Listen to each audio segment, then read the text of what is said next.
Today I'm shooting somewhat of an unplanned video. It's July 3rd, I have the day off for the 4th of July weekend, and I'm gonna get out this morning and do another time trial test between the RKT9 and the Spur. I've already uploaded the videos of, comparing the two bikes where I went out in one day, shot video and talked about it, and then went out the next day. But today is gonna be back to back since I had the whole day off. Here's the deal, I've already got the RKT9 cleaned up, ready to sell, but I just gotta know, like it just doesn't make sense that the Spur with the super slack head angle, 120 mil travel in the rear can be faster than the RKT9. I mean, the RKT9 is just a classic cross-country race bike, very light, but like I said, I just have to know. I gotta know. You know what? I gotta know. Don't mess with my mind. So I'm gonna go out, and I'm not gonna record any, real riding footage or anything like that. I'm just gonna talk about the lap times after I do it. It's gonna be one 15-minute segment, come back, get the other bike, swap the wheels, and then go back out and do another 15-minute segment. Loaded up and ready to head over to the trails. I'm actually gonna bring the work stand over so I can do a real easy wheel swap. Really nice and convenient that my office is at the trailhead. Up to bat first is the RKT9. I've got the work stand ready to go for the quick wheel swap. The Spur is safely tucked away in the mechanical room, so I'll go warm up, do my time trial, come back and swap the wheels and head out on the Spur. Got the first time trial done on the RKT9. That was a fast time, it was a 14:27. So if you watch my other video of comparing these two bikes, that's the fastest time I've had so far in the last month or two on this course. I felt really good on that run. It was a really clean run. I didn't encounter anybody coming the other way. I felt really smooth. I made myself ride the RKT9 like the RKT9. In other words, I didn't just try to slam it into a corner like I could the Spur with a slacker head angle. I just made myself ride really smooth, and it felt really good. By the way, I'm sorry for the cicadas. It's summer in the south, and these things are so annoying. I'm sure they're being picked up in the video. So I'm gonna go, I'm gonna swap the wheels. And it's hot, but I've got plenty of recovery time before I do the next one. So I feel good about this. All right, time to giddy up, Spur. You know what I really appreciate for stuff like this is quick releases. The Spur does not have a quick release. You gotta use an Allen wrench. Makes it a lot easier with quick releases. My lap time on the Spur was 14:31. For the most part, it was also a clean run, but I did come up behind two slower riders and they let me around really quickly. I may have lost like a second, and so I'm wondering how much the slowdown effect was on that lap. I felt pretty fresh when I started, but I felt pretty winded at the end of the ride.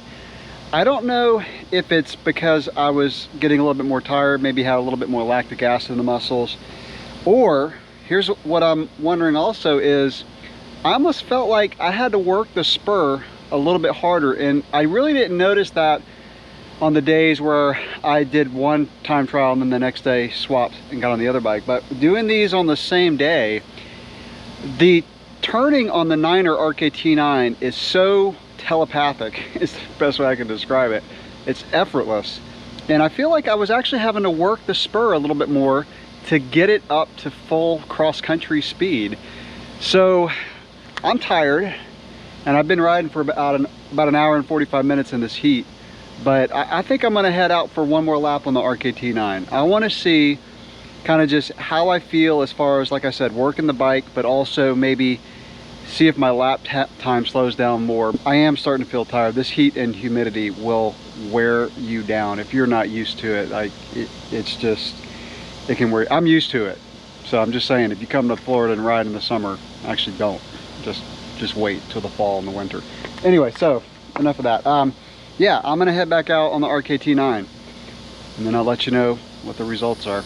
I wanted to come back home before I made this final scene to talk about my final time trial on the Niner RKT9. I was covered in sweat. I was ready to get in the shower and get clean. So here's the deal, is when I went back out, I was definitely more tired. Like as soon as I started riding, I was like, oh, there's a lot of lactic acid in those muscles. However, on the Niner, I had a 14:30. So to recap it, on the Niner, the first time out, a 14:27, my average heart rate was 172 with a max of 181.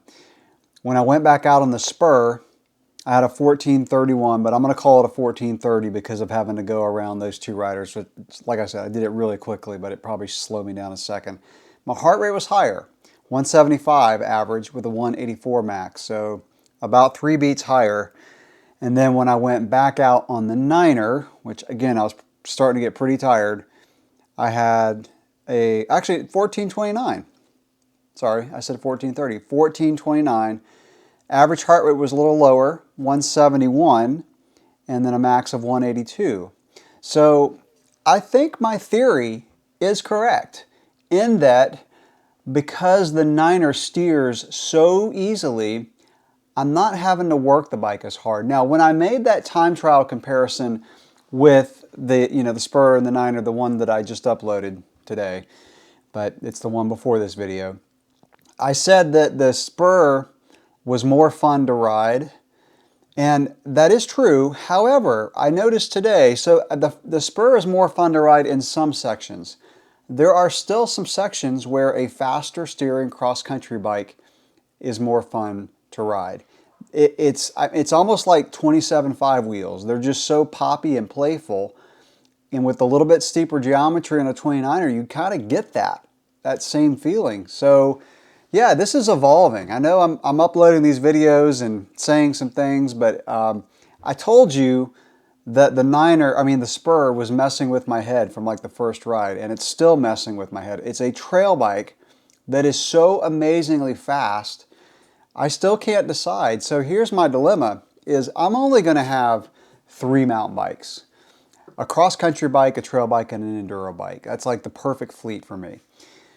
So my decision is, do I use the Spur as my cross-country bike, keep my Niner Jet 9 RDO as my trail bike, and of course the Transition Sentinel as my enduro bike? Or do I keep the Niner RKT 9, use the Spur as a trail bike, and have the enduro bike? And here's why I like that, because I'm using the Spur the way it's meant to be. I'm not tempted to shorten the bars. I'm not tempted to even remove the dropper post and keep cross-country wheels on it. I would have it set up, like I said, as a trail bike the way it's intended to be. And so I'm kind of leaning back towards that direction now. And so I think I'm going to pull the Niner RKT9 off the market, and I really got to be confident in my decision. I don't want to just rush out and sell that bike, because mentally, it might be, if I'm on the starting line of a cross-country race, mentally it might be better just to know that I'm on a bike that's built for that type of racing. I don't know, just all kind of things that I'm thinking about. But again, this is fluid, this is evolving, so these super lightweight trail bikes have really, in my opinion, they've kind of shaken things up. And so this turned out to be a little bit more of a discussion after riding these 2 bikes back to back. It was a little bit more enlightening doing it the way I did it today, back to back, instead of going out one day and then the next day on the other bike. So that'll do it for this video. Stay tuned to the channel, because I'm going to keep this up and we'll see what I decide. Thanks for watching.